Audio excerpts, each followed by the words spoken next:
Ladies and gentlemen, we are here to talk about the Giants 2025 draft class.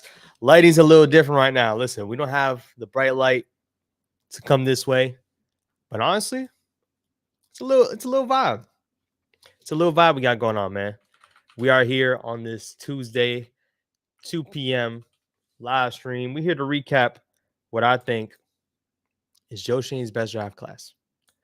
Joe Shane's best draft class. Let some people come in through real quick. I know I had a lot of people have some reactions to my last video speaking on the New York Giants, I think potentially having the best draft class in the whole NFL. Whole draft class in the whole NFL. I mean, when you look at what Joe Shane did with his picks this year, man, in my opinion, this guy is definitely learning and definitely moving differently than he moved when he first came. When he first had that 2022 class, when he had that 2023 class. Last 2 years have been different. The way he approached both draft classes has been different. So, once again, the players got to play. But at the end of the day, man, for people that are saying, slow your roll and, let's see these players play, of course we have to see them play. Like every other draft and every other team in the league has to do the same thing. We got to see him play first. But I think this is definitely one of his best draft classes. And I'm excited. I'm excited with what this team brought, who we got added to our team. You got the rookie quarterback that's not going to be playing too many games, but should be the future. You got Abdul Carter. Listen, I think Joe Shane did a great job, and we'll be diagnosing and kind of going into each pick that we did have. If you haven't checked out my latest video, y'all definitely been running it up. But if you haven't seen my latest video, Giants having one of the best drafts, make sure you check it out. It's doing pretty well. And a lot of people, once again, a lot of people agree with the sentiment, and some people are not too high on it. Some people are not too high and are moving very cautious because at one point it felt like Joe Shane has done this before. And we'll talk about it. That's what we're here to talk about, man. Shout out to Ricardo in the chat. Shout out to my guy Ricardo. He's saying he cooked. Joe Shane cooked indeed. I want you guys to let me know, man, in the comments, what's your favorite pick from this draft class so far? What is your favorite pick? Nobody has played yet. We know that. But let's talk about the players that were added on this team. I want y'all to let me know in the chat, man, once y'all pop in. Let me know your favorite picks. But here we are, man. Let's go ahead and dive into the 2025 New York Giants draft class live. For anyone that wants to jump in, definitely say what's up in the chat.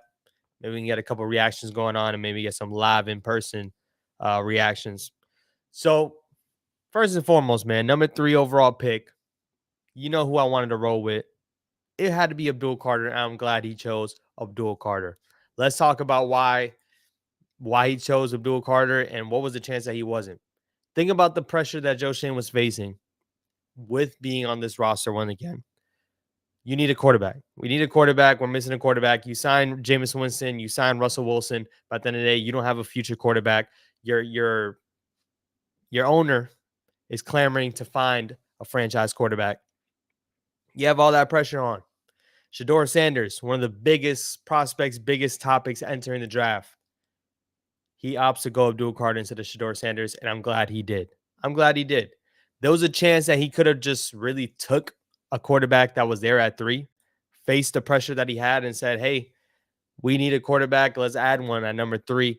But instead, he opted for the best player, if not one of the best players in this draft. Definitely top 2 in Abdul Carter. Abdul Carter is going to wreak havoc from the edge. And some people are going to say, hey, we got Kayvon Thibodeau. Hey, we got Brian Burns. You just traded for Brian Burns. Why are we adding another edge rusher? Because this guy is a freak. Abdul Carter is that type of player, one of the best players in the draft. Just because you have, which once again, it's amazing people talk about Kayvon Thibodeau. It's amazing that people talk about Kayvon Thibodeau when it comes to drafting Abdul Carter. But people love to say Kayvon Thibodeau hasn't been doing his thing. Brian Burns hasn't been living up to it. So, yeah, we're going to add another talented player at that position, somebody that could pan out and should pan out to be better than both of those guys. And let's get it in assemblies. Like, we need a collection of pass rushers. We need multiple pass rushers to get after the quarterback. That's what he did with Abdul Carter, and I think Abdul Carter is a slam dunk pick. That was the easiest pick you can make, getting the best player in the class. Shador Sanders, we know what happened with Shador Sanders. He ends up sliding down the board. He ends up not getting picked for a while, but there was a lot of pressure to take a quarterback on 3, and I'm glad he didn't. Now, the morning of, Jackson Dart. Jackson Dart was supposed to be the pick. The Giants were eyeing to trade up and take Jackson Dart. Jackson Dart could have been the pick at 3. If they love Jackson Dart so much, Shadow Carter saying Cam Scatterbo, Cam Scatterbo. We're going to get to him in a second. If you love your quarterback, you take your quarterback. Some people can have that mentality. I'm in that group. If they would have, if they loved Jackson Dart, which I would assume they did because they traded up to go get him, I'm shocked that they didn't pull the trigger at 3, but guess what? It worked out in their favor. It's hard to risk when you like a quarterback, when you want a quarterback, it's hard to risk taking that quarterback or waiting for them to be around in the second round or trade back up the way they did. It worked out. But imagine it being like last year. There was reports that they liked Penix and that they liked, Bo Nix. They didn't trade up to go get him, and they got picked early. So I'm glad to see that they got their quarterback in Jackson Dart. They traded up, and this is where I want to talk about, man, when it comes to what did they give up? A lot of people are fringing on what they gave up. Well, it was a pick swap with our 34 pick in the second round and 25. So they swapped picks there. It wasn't giving up an extra second rounder. It was swapping picks because they traded back into the first and took their quarterback. They gave up a third rounder and pick 99, which is almost a fourth round. And then they gave up a third rounder next year. That's not a lot. Why do I say that's not a lot? Because when you look at the literally the pick that happened right after that, you got the Falcons. The Falcons trading up with the Rams, giving up a first-round pick. We are paying the quarterback tax because we all know there's a quarterback tax in this league, especially when you're trading up to go draft one. There is a quarterback tax. We're paying that, and we didn't give up a first-rounder. We gave up 2 third-rounders. Some people are hung up on what we lost, but you got to look at what we gained. If Jackson Dart pans out, which granted, he has to pan out. He has to. If Jackson Dart pans out, it's a home run trade up, man. It is. We could argue every player is going to be a home run if they play well, right? That could be the argument, but my point is that at the quarterback position, if you get it right, trading 2 third-rounders is nothing crazy. Is nothing crazy at all. I'm glad we didn't cough up a first. I'm glad we didn't even cough up a second. He did his thing as far as that trade up. Let's go to our third pick. Darius Alexander out of Toledo. D tackle. You've seen comparisons from him to Leonard Williams. You've seen comparisons of him, being a D tackle that can get after the quarterback. He had a lot of pressures out there in Toledo. He doesn't have the best, run stuffing rate. They say that's his, not his Achilles heel, but if there's one thing he's known for, it's affecting the quarterback. So when you look at it, you wanted more of a run stuffer, but I'm okay with this. We need another running mate alongside Dexter Lawrence. Darius Alexander in the third round, he was by far the best D tackle that was available. I'm glad they were able to scoop him up. And the biggest thing with having a Darius Alexander is that, hey, you got Dexter Lawrence eating up double teams. You're going to have a D tackle who's going to be talented enough that should win on a one-on-one. That's what you want in a Darius Alexander. Let's remind people what this D-line is going to look like. You're going to have Abdul Carter, Kayvon Thibodeau, Brian Burns on the field. Darius Alexander at the 3 tech. You're going to have Dexter Lawrence running it at the nose. This D-line is going to create problems. It should create problems. I know Shane Bowen is a very popular topic right now. Shane Bowen. Can Shane Bowen do it? Can he do it? At one point, I feel like the talent has to overrule that, man. We got talented players on this team that need to perform. Darius Alexander out of Toledo. Excited for that prospect. And once again, I think it's a great pick. You could look at it, man. The Giants, and I'll address it at the end, but Joe Schoen was not drafting for necessarily just need. He drafted for the value that the players were at. Let's go to the next pick. Next pick is Cam Scatterbo. Like my guy Ricardo was saying, man, Cam Scatterbo, listen, I think Cam Scatterbo has the makeup to be exactly what the Giants need. Exactly what the Giants need. A dog mentality player, a player that's going to run through you. That's the type of attention and that's the type of attitude that the Giants need. They need to bring that fire back. I've been seeing a lot of people talk about this with Cam Scadaboo and with all these other picks. I even just replied to someone in the comments on the other video. We need more dogs on this team, and Cam Scadaboo is exactly that. I don't watch a lot of college football, but there was a couple of games that I watched in the playoffs last year and in the bowl games. Cam Scadaboo's bowl game, if you didn't check that one out, go check that tape. First half, he was kind of not doing too much. He really wasn't. But in the second half, he turned up for his team. And Cam Scadaboo, let me remind everyone, he went pretty much viral for saying that he believes he's the best running back in the country at one point, right? When you got a guy in Ashton Genty, that's a Heisman candidate that's putting up one of the craziest seasons we've seen out of running back in a long time. To say that you're the best quarterback in the or running back in the country, some might find that crazy. As I'm struggling to put up the stats, I don't know why the stats aren't coming up. But Cam Scadaboo was second in the whole country. In the whole country with 1,700 rushing yards, right behind Ashton Genty. Not right behind. Ashton Genty had quite a few more, but second was my guy Cam Scadaboo. Cam Scadaboo also missed a game. Cam Scadaboo also had still 21, 22 touchdowns, I believe. Cam Scadaboo went crazy, and if you look at his highlights, man, this guy is a physical runner. Does he have the breakaway speed? He does not compared to other backs. He's not slow. The guy was still hard to bring down for a reason and hard to tackle for a reason. The guy breaks, I think he broke over 100 tackles last year in college. The guy breaks tackles night and day all the time. Shout out to my guy Omega saying, still don't like the dart pick. This is based on a scouting report, but I'm sure everyone will tell me I'm wrong. Everyone else was good for me. We'll talk about dart in 1 second, man. I will say, though, purely, I'm just happy that Dayball got his guy. I'm happy that Dayball got his guy. Appreciate you for being in the chat, though, Omega. Looking at it for what it is with Cam Scadaboo, man, what do you expect? He's going to be a running mate with Tyrone Tracy. Now, once again, Tyrone Tracy was a 5th-round pick last year. I think he deserves the RB1 reps. I think he has a lot more of a burst than Devin Singletary does. But is there a world where Cam Scadaboo can't be the starter? Where Cam Scadaboo can't beat out Tyrone Tracy? I think you might see Cam Scadaboo as your early down back, and then you see Tyrone Tracy split in. I was letting a couple people know in my personals, man, like at work and outside of work. Give me a poor man's Lions running offense, man. They got Montgomery and they got Gibbs. We got Scadaboo and Tracy.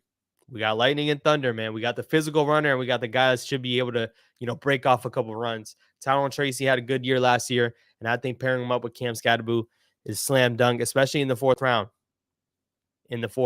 The running back room was deep. We know there was depth at that position. Cam Scadaboo was one of the top 30 visits. He was there in the 4th round, and we took him. I'm happy with that pick.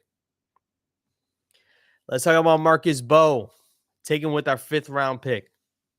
Marcus Bowe is a guy that people had us mocked to take him in the 3rd round and the 4th round. A lot of people were screaming for either Cam Scadaboo and Marcus Bowe. And here we are taking both of them with back-to-back picks in the 4th round and the 5th round. Joe Schoen was cooking up, and he didn't overthink it. Listen, why did Marcus Bowe slide down? People are saying there's some injury concerns. Listen, I know when it comes to certain prospects, the injury concerns should be taken seriously, and it should be real.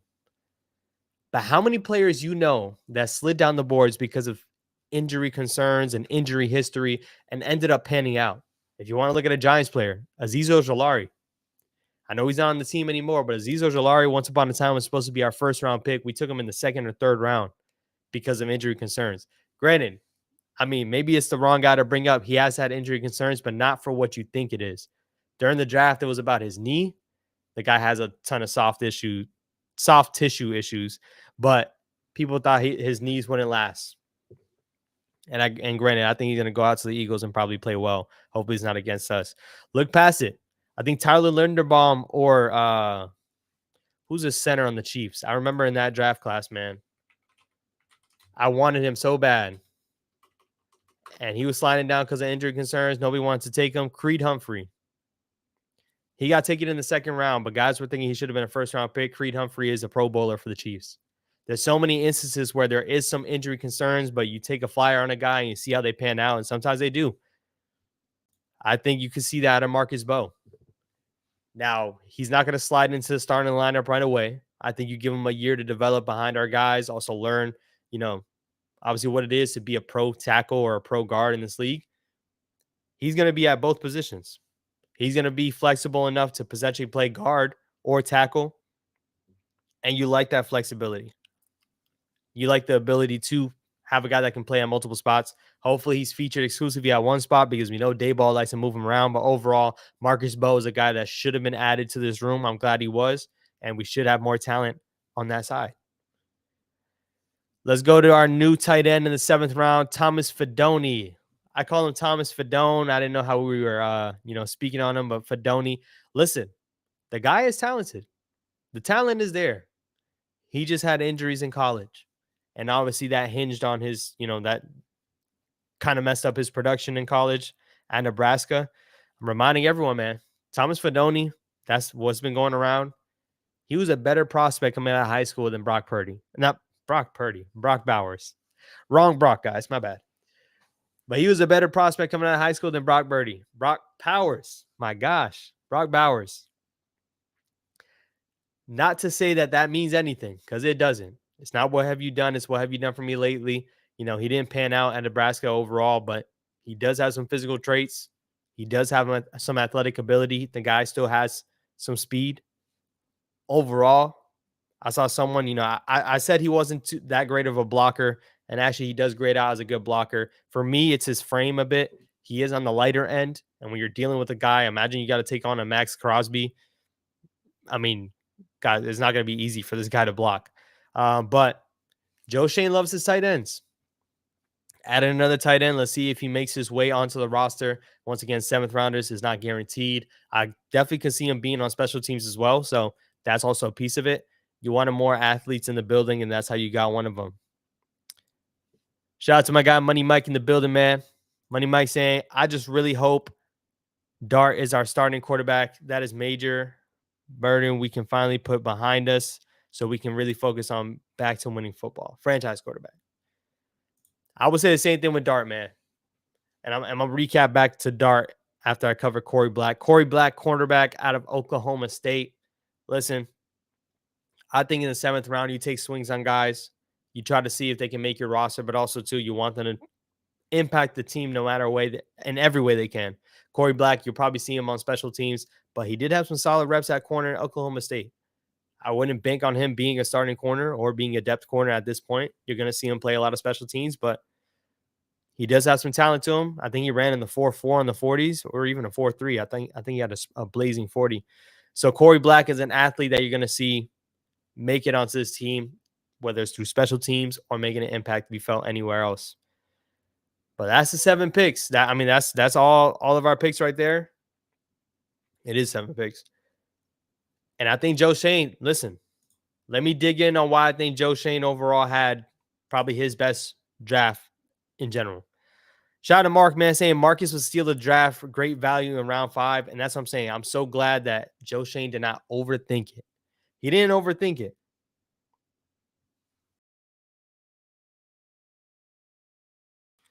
He didn't overthink it. What does Joe Schoen do in the previous draft classes? What's the first draft class that we thought he definitely hit it out of the park? 2022. 2022, we took Kayvon Thibodeau and we took Evan Neal. Took Kayvon Thibodeau and Evan Neal in the first round. That was huge, right? We thought that's why we won the draft. The rest of those picks in 2022 were not that great. They weren't. And we had a lot of them. And they were trying to fill by need. I'll bring it back up real quick in the 2022 draft class. I can tell you at the top of my head, Cordell Flott, developmental piece. He's a piece that Giants. He is a piece that Joe Schoen was really banking on to turn out, and it didn't happen. If I could just pull up the photo itself. I'm going to catch up in the chat. If Darius Alexander is legit, we will have the best line in the league. I 100% agree, Money Mike. I 100% agree. We should have a top 5 D line, including our edge rushers. There's no reason he's not to. As I took off my video by accident. Let me get the 2022 draft class on here real quick. Deception, shout out to you. He's saying, always feel good in April when we're high out of the draft. I want to feel good in October and December. I 100% abide by this as well. The players got to play. The players got to play. Let me explain why I think this class is different than what Joe Schoen has done previously. 2022, Kayvon Thibodeau, Evan Neal, right? Wan'Dale Robinson. We needed a receiver. He took the slot guy, Wan'Dale Robinson. Jury's still out on him. I don't think he has played up to a round 2 wide receiver. You see round 4 wide receivers, round 3 wide receivers make it out. Wan'Dale hasn't done enough. Josh Azudu, we know who he is. We took Josh Azudu in the 3rd round. Why? Because we needed an offensive lineman. We took a guard and played him at tackle. Bad execution. Bad player. Cordell Flott, round 3. Round 3, in my opinion, you get a starter out of this pick. You get a starter in the round in round 3. Cordell Flott has not been a good starting corner in this league. They were banking on him being young and having upside. We just haven't seen it yet. Some people might still be high on him a little bit, but he's not a good starting corner at this point.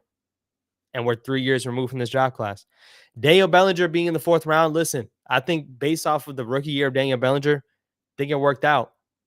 After that, after you traded for Waller and then this previous season, just haven't. And that's round 4. It's in the 4th round.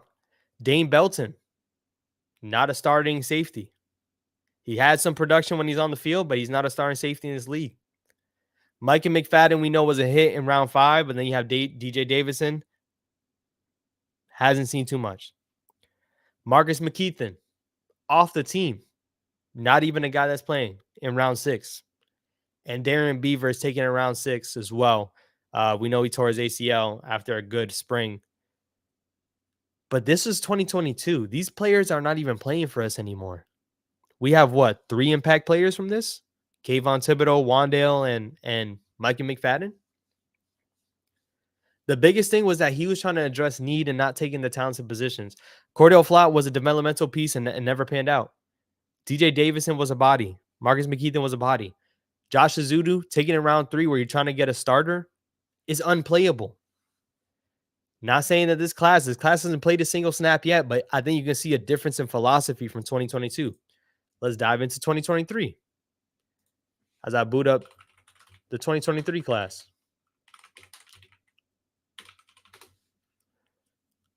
As I pull it up and catch up in the chat real quick. Last year, they said the same thing. Giants had an A grade overall in draft. Shane cooked the last year too, and we went 3-14. Omega, I will say, I think it's on a better path, a better trajectory. That's just me. I could be wrong. I think it's on a better trajectory. The players that you take, obviously, not all of them impact wins off rip. But we know Neighbors is a dog. We know Talon Tracy is a great impact player in the 5th round. We know there's a couple different guys that, hey, give them another year and they should pan out a little bit better. But we'll be visiting that in 1 second. Let's fast forward. 2023. This is the class for me. This is the class for me where I think Joe Schoen, you trade up an asset, you give up an asset to go trade up and take Deonte Banks. Deonte Banks has not paid out. He hasn't. John Michael Schmitz, jury's still out on him. Not a good player at the moment. Jalen Hyatt, you trade up in the 3rd round and take Jalen Hyatt. Unplayable. Eric Gray, round 5, case of the fumbles. Trey Hawkins, we thought he was going to be a shutdown corner for a couple months, and that died out. Jordan Riley, I think, honestly, probably has in terms of value, he could have been an impact player, but, I mean, he doesn't play for us anymore. And Javarius Owens, same thing as well. When you're missing that much on a whole draft class, that's tough. That's tough. We're 2 years removed from this. That's tough. But what is my point when I'm speaking on it? Everyone knew that the Giants needed a corner. Everyone knew that the Giants needed a corner. And they still traded up and picked a guy in Banks. Granted, I think Banks should still be a better player than he is. But everyone knew, guess what? We needed an offensive lineman. What did? We took John Michael Schmitz, who at the time was the best center in that draft class. But could we have found a better player in round 2 of this class?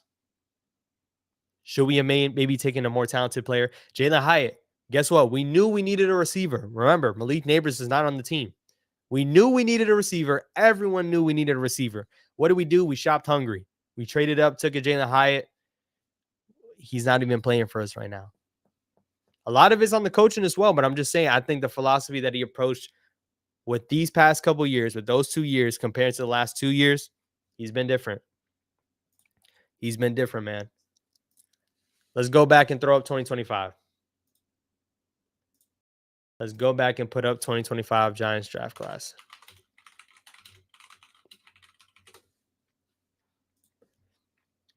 Take me up. And I don't got the pictures here, but we got the names here. So that, oh, I got it back on here. Abdul Carter, what was he? The best talented player at that position. At that point in time, best talented player. Quarterback, different scenario. You trade up, but you don't even trade up super hungry. You don't give up a first rounder. You give up 2 third-round picks for a Jackson Dart. The biggest thing with Jackson Dart, I want to remind you guys, listen, I had a video on Jackson Dart. I still had him behind Shedeur Sanders. Some people might like Jackson Dart more than Shedeur Sanders. I think Dart has more traits that you can assume that he'll be better than Shedeur in the future. But as a prospect today, I had Shedeur over Jackson Dart. But I'm just glad Dayball got his guy. I'm glad Dayball got his guy. All this whole time we've been saying that this GM and this coach never got their chance to get their quarterback. Brian Dayball chose Jackson Dart. Sign me up. Let's get the ball rolling. If you want a Jackson Dart, you got him. Let's make it work. You're going to sit for a year behind a Russell Wilson, which, once again, I was super on board to bring out Russell Wilson. Sit for a year behind Russell Wilson, learn, and next year is go time. Give him the last 3 games of the season. Give him a couple of different reps. And next year is go time, y'all. Give me another draft class with our second-year quarterback. Next year is going to be the year we got to go. We have to. Darius Alexander was one of the best prospects at the time on the board. It also aligned with us needing a D tackle, which we talked about for a while. We talked about needing a D tackle, but also Darius Alexander was the best one on the board, and he didn't overthink it. He took a Darius Alexander. Cam Scatterbu in the 4th round. We knew we were doing our homework on the running backs. We knew Cam Scatterbu was in for a top 30 visit. They liked the guy. Cam Scatterbu, once again, 1,700 yards in college. Second best running back in the country in terms of production. Does he have the breakaway speed like the other running backs that got taken ahead of him? He does not. But he still is a talented running back that put up a lot of yards at Arizona State and should bring a lot of toughness to this team. And once again, we talked about Marcus Bowe, a talented player with injury concerns. I'm glad they took the flyer on him and took him in the 5th. I'm glad they took the chance on talent, not development, not a player that could hopefully a Cordell Flott in the 3rd round, a Josh Azudu in the 3rd round. We're not seeing that type of energy. We're not. Brandon, these guys got to play. I'll remind everyone, man, these guys got to play. Of course, I know better than myself, than anyone else, man. These guys still have to hit the field and play. But I like the way he approached this draft compared to the last couple of drafts. I definitely do.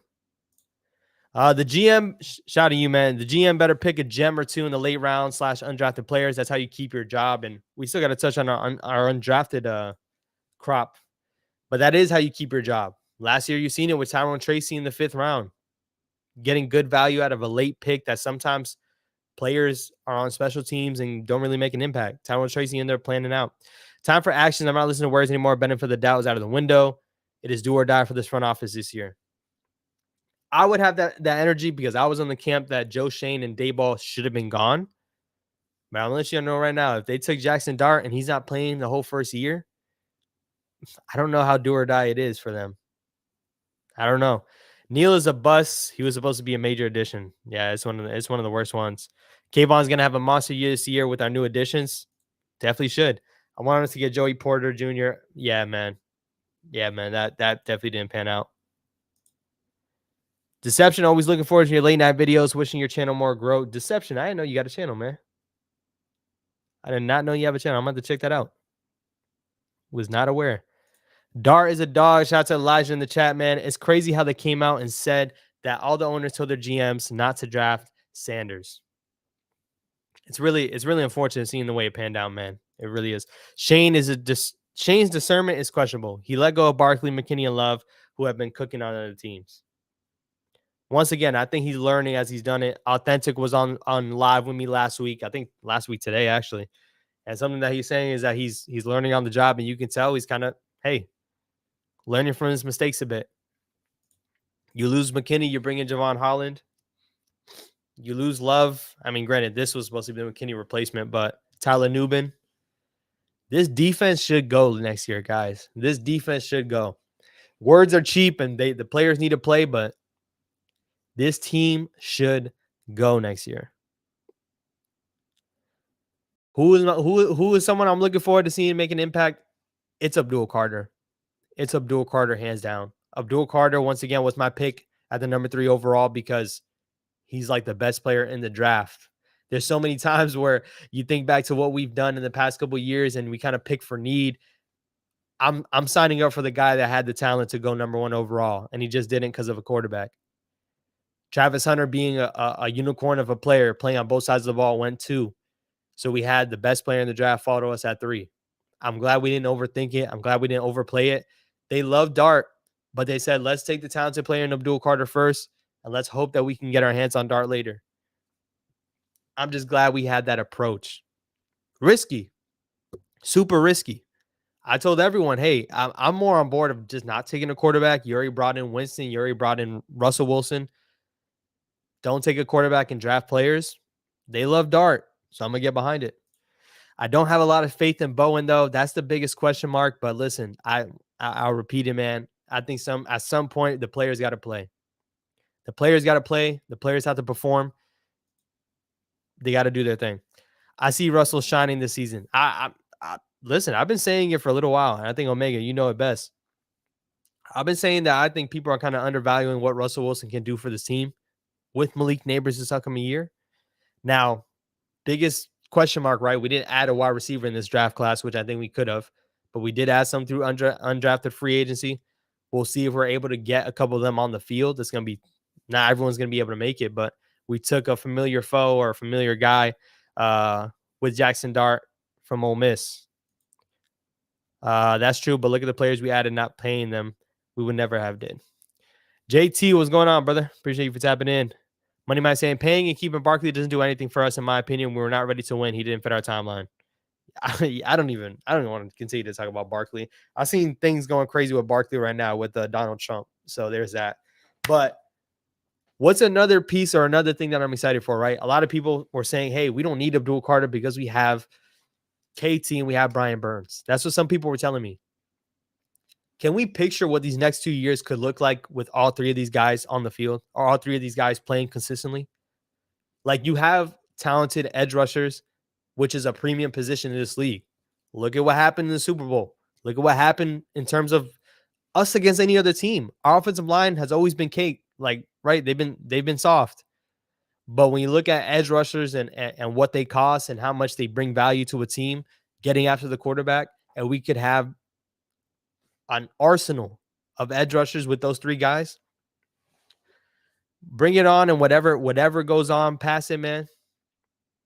Whatever goes on past it, we'll see. If KT gets traded after next year, I'm more than willing to have all 3 of these guys on the field at the same time.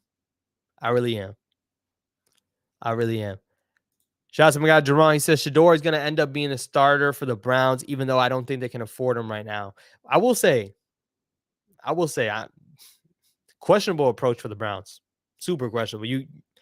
Even if they wanted Shador, right, and they felt like the value was going to slip later, why take Dylan Gabriel in the 3rd? That was just weird to me. Appreciate the love. Once again, Deception. I'm gonna check out your channel. I was not aware. I'm gonna check out your channel. I'm so excited for Cam being on our team. Y'all be looking out for that truck. Come on now. Come on.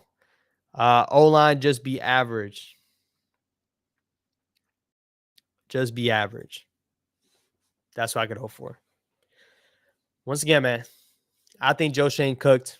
I think he did his thing. He maximized the picks that he had. He traded some away, but he didn't trade up a haul because, once again, I'll remind everyone, the Falcons gave up a first-round pick to take an edge rusher right after us. They weren't drafting a quarterback. There was no quarterback tax for them. and we gave up a third this year and a third next year. I think when you look at it as value, if Jackson Dart has to pan out, he really does. Jackson Dart has to pan out, but I'm just glad that they got their guy. No excuses. You got your guy. Make things happen.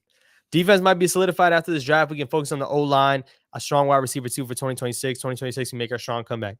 I'm a pin that right now, Money Mike. That's what I'm thinking. I'm not saying this year's a wasted year. I'm not. This year's important, and we're gonna watch for a reason. But next year, the following year, Jackson Dart's first year starting, I think that year is gonna be huge. Another draft where we add talent, add players. That year is gonna be huge. They set themselves up for that, man. They set themselves up for that. And I can see it happen. Once again, this year's not a wasted year, guys. I don't want to, have that sentiment, but I really think that next following year is going to be good. Rams definitely wanted Dart. Also heard the Saints had a deal in place with Washington for Dart. So I seen people prior to the draft saying that the Giants were going to trade with the Commanders. The Commanders were never going to trade with us for us to get our quarterback. That was not going to happen. So I can believe this one in terms of the Saints. I heard the Saints wanted Dart. So the Giants had to pull the trigger eventually, and I'm glad they were able to. Because once again, they took that risk not taking him at 3. If you miss out on the guy and who knows, he turns out to be a star somewhere else, then it's just going to be the same old story. The Giants continue to miss out on their guy. They don't get the chance to trade up. But listen, I'm just glad that they got their guy this time. They got their guy. Listen, I'm going to do an in-depth breakdown on every single player. Now, I'm not going to be doing an in-depth breakdown as in all 22. I'm not doing that, but I will be doing a breakdown on the player, where they came from, what they did in college, and what the expectation is for them on our team. I'll be doing it for every single player. I'm probably going to package up Fedoni and Corey Black. Probably going to package those 2 guys up, but overall, I'm going to be breaking down those players, giving their own video. I potentially might have one of our undrafted guys on the channel, so I need you guys to stay tuned. Once again, make sure if anyone is new in this channel, subscribe right now. We got dope Giants content coming through, and once again, I might get a couple people on the channel pretty soon, so need you guys to stay tuned. Rams definitely wanted Dart. Also heard the Saints had a deal. Oh, I already catch up. My bad. I want to see what Juice Wells and Dart can do together. If they have that Ole Miss connection, I would be satisfied with that Dart pick with everything else. I did see Juice Wells was an undrafted free agent that was brought in. So looking forward to that. Jerron saying, how do you think the Titans did in the draft? Now, I didn't get to see any other pick other than Cam Ward, but I'll be honest, man. I think Cam Ward is it. Cam Ward was the most talented quarterback in this class by far. And that's a guy that I said it from the beginning of last year. I really did want Cam Ward. I really did. I reside in Central Florida, so he's down there in Miami. I was rooting for him all year, and I'm glad the Titans were able to get their guy. Even getting a Restrepo, sorry, after the fact was dope. Bears draft was crazy. Luther Burden to the Bears was insane. Luther Burden, I think, is definitely one of the top wide receivers in this class. He slid to the second round. The Bears grabbed him. If Caleb Williams don't get it done, man, what else can we say? What else can we say? Talk about a guy. I mean, Ryan Poles, the GM, was also a candidate for the Giants. We took Joe Schoen instead. Ryan Poles, I think he put his quarterback in a position to succeed. This year has to be the year for them. Once again, I think year 2 for your rookie quarterback is huge. We saw what Jaden Daniels did in year 1, but I think year 2 for a quarterback is super important. Once again, being on a discount for your team, and also to having a better talented group around him, having a better rapport with this team. Year 2 on quarterbacks is going to be insane, and that's why I'm so excited for next year. Not even this upcoming year, but either way, I mean, we're going to rock it out regardless. I feel like there was one thing I was going to touch on. Did anyone see that Eli Manning trying to put together a team to put a bid on the New York Giants? Eli Manning trying to put together a bid to get the New York Giants a stake in ownership. Shout out to Giants Nation Show. But they're trying to put a bit on the Giants. Eli Manning's trying to be a part-time owner as well, a part owner. Panthers had a sleepy great draft. Listen, the Panthers had some picks too. I will say the Panthers did have some picks. Didn't expect McMillan to go to the Panthers. But pairing him up with Bryce Young, who I thought we should have traded for last year, but I think the Panthers did have a good little piece. Once again, man, Eli about to own 2 teams. That's a good one, man. That's a good one. We already know he owns the Patriots. We already know that. I feel like this is the year we're actually going to beat Dallas. Man, give me Dallas week 1. Give me Dallas week 1, Micah on one side, and then we're going to have Abdul Carter on the other side. Give me that. Mara just needs to sell the team to Eli and his partners. That's what I'm saying. Sell the whole team. Don't even do a stake. Go ahead and do the whole thing. And I know Eli Manning had a stake in getting Jackson Dart. That Ole Miss connection, we already know. Eli Manning definitely had a piece. I like how the Giants drafted a group of psychos. I'm tired of drafting choir boys when the NFC East demands warriors. Deception, that is a fact. That is a fact. And that's what I like about this draft most. Cam Scatterboo, Jackson Dart, Abdul Carter, guys that play with their heads off. I'm seeing a couple of the hits that Jackson Dart took in college. I'm like, man, this guy is crazy. I also seen the quarterback class with John Gruden going over, telling him, hey, you need to get out of bounds and slide. This guy is insane. Hopefully he doesn't do that on our team because we can't have him get hurt. But overall, I mean, you want to have guys that have that dog mentality. Guys that don't want to get pushed over. Like we need a better mentality when it comes to that. Culture of violence. Listen right now, man. I'm going to let y'all know right now. This has been my funny little tidbit. 100 men versus a gorilla. I don't know if y'all seen it, man. I don't know if y'all seen it. 100 men versus a gorilla. The gorilla is not making it out. I need that same type of mentality when it comes to this New York Giants team. I need it. 100 Giants players against a gorilla. Listen, that gorilla is not making it out alive. Cam Speed kind of worries me, but I'll say one thing. That boy is a certified dog. I think he's a certified dog. I don't even need him. I don't need the breakaway. I need the 3 to 4 yard runs. That's what I need. That's what I need. I need the 3 to 4 yard runs. Give me the type of runs that inject energy into this team. That's what I think Cam Scatterboo can do. Granted, once again, speed is a factor. You're running back for a reason. But give me the type of runs that bring energy to this crew. I think that's what Cam Scatterboo can do. That was low-key bars. I didn't even try to. Don't need 100. Just need one Cam Scatterboo. One Cam Scatterboo versus a gorilla, man. Let me throw that up real quick.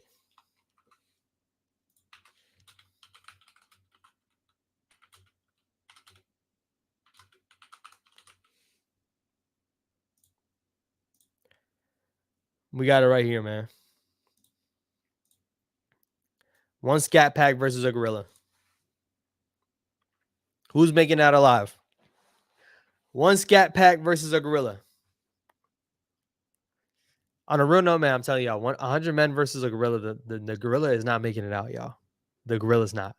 But give me one Scat Pack. Give me one Scatterboo versus a gorilla. I'm walking out with. This guy growing up put on helmet and shoulder pads and used to hit telephone poles. That's the type of guy Cam Scatterboo is.